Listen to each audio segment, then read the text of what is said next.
saudari, saudaraku dimanapun Anda berada, bertemu kembali dengan saya, Romo Tino SSCC, di dalam catatan peziarah.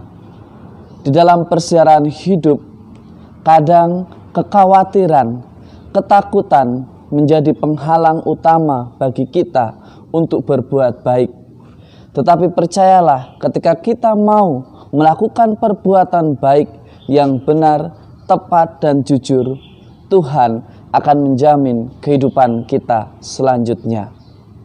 Sebelum kita mendengarkan permenungan dari catatan peziarah, marilah kita membuat tanda kemenangan Kristus. Dalam nama Bapa dan Putera dan Roh Kudus. Amin. Allah Bapa yang Maha Kasih, cinta-Mu begitu besar dan kami sungguh bersyukur karena Engkau tetap menyertai kami. Jadikanlah kami anak-anak-Mu agar kami menjadi anak-anak yang berbudi baik dan mampu mewartakan sukacita Injili di dalam hidup kami. Demi Kristus pengantara kami. Amin. Saudari-saudaraku dimanapun Anda berada, selamat pagi, Tuhan memberkati kita semua. Pada hari ini kita diajak oleh Yesus melalui Injil Matius. Pada hari ini Yesus bersabda, "Kalian ini garam dunia. Jika garam itu menjadi tawar, dengan apakah dapat diasinkan?" Saudari-saudaraku yang terkasih, Yesus bersabda seperti ini dengan latar belakang bahwa garam yang digunakan oleh bangsa terpilih waktu itu adalah berupa batu.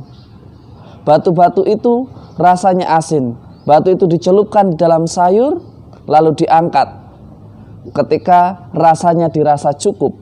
Tetapi lama-kelamaan asin yang ada di dalam batu itu menjadi hilang dan akhirnya dibuang. Yesus mengajak kita semua, jangan menjadi orang yang mudah hambar. Hanya dikritik sedikit, hanya dievaluasi sedikit, langsung berhenti berbuat baik, menjadi hambar. Karena ketika kita menjadi pribadi yang mudah putus asa, mudah ngambek, akhirnya apa? Kita sulit untuk mengerti makna kehidupan. Saudari-saudaraku yang terkasih di dalam Yesus Kristus, hari ini melalui Injil Matius, Yesus mengajak kita untuk menjadi penyedap dan juga menjadi terang di antara sesama kita. Penyedap artinya bagaimana? Kita menjadi orang yang membuat kelompok atau sekumpulan orang menjadi mampu memaknai hidupnya, menjadi terang. Artinya apa? Bukan menjadi benalu yang justru menjadi batu sandungan untuk bertumbuh dan berkembangnya suatu komunitas gereja yang hidup.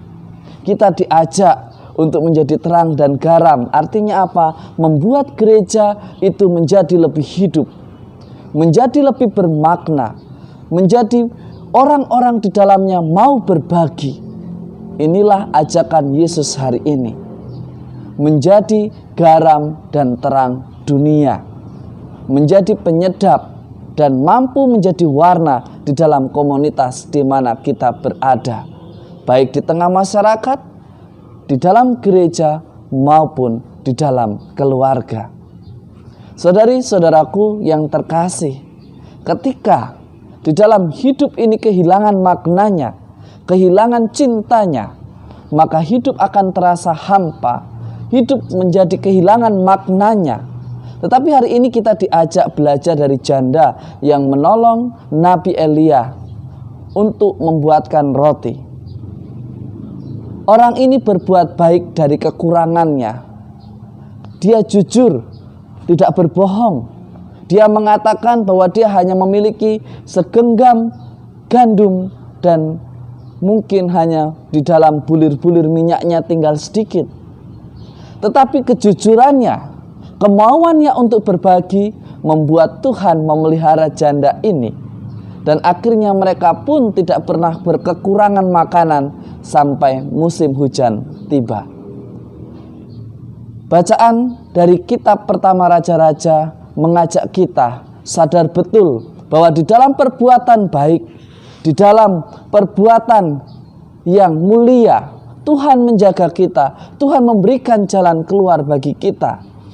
Jadi jangan pernah merasa miskin, lalu ketika ada orang meminta bantuan, ketika ada orang meminta pertolongan, kita merasa tidak mampu. Mentalitas miskin membuat kita tidak mampu menjadi garam dan terang dunia, karena kita menjadi mental peminta, mental yang mudah putus asa, mental yang mudah hambar hidupnya. Hari ini kita diajak, jangan menjadikan hati kita hambar. Lebih baik kita melakukan perbuatan kecil tetapi dengan cinta yang besar. Semoga hari ini pun kita bisa melakukan itu, memberikan senyum dan sapaan ramah dengan cinta yang luar biasa. Tuhan memberkati kita semua dalam nama Bapa dan Putera dan Roh Kudus. Amin. Saudari-saudaraku yang terkasih, jangan takut untuk menjadi garam dan terang dunia meskipun banyak kritik evaluasi. Jadikanlah kritik dan evaluasi itu sebagai pemurnian atas motivasi kita di dalam melakukan perbuatan yang baik. Dan semoga dengan evaluasi dan kritik itu justru kita akan menjadi lebih baik jika kita berani bertindak jujur dan benar tanpa membohongi banyak orang. Selamat beraktivitas, tetap senyum, dan jangan takut dengan perubahan di era new normal. Selamat pagi dan selamat bekerja. Amin.